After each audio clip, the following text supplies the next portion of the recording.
আসসালামু আলাইকুম। আজকে কুরবানি নিয়ে কথা বলবো। যারা এই কুরবানি দিবেন, সত্যিকারে কি যারা অসাধু কিছু ব্যবসায়ী আছে, গরুরে মোটা তাজা করার পর বাজারে এনে বিক্রি করে। অনেকেরই পছন্দ তাজা, পরিপূর্ণ, সুস্থ যে গরুটা আছে সেটা কুরবানি দেওয়ার সবাই চেষ্টা করে, সুন্দর যে পশুটা হয়। আমার এক ভাই 5-6 দিন আগে একটা মহিষ কিনা আনছে 2 লক্ষ টাকা দিয়ে। গতকালকে সেটা মারা গেছে। হঠাৎ করে গরুটা কেমন জানি করে মারা গেল।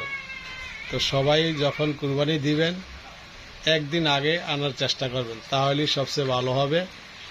কারণ এই ওষুধের থেকে যেই রোগগুলো হয় গরু সহ্য করতে পারে না, যার জন্য স্ট্রোক করে মারা যায়। সবাইকে ধন্যবাদ।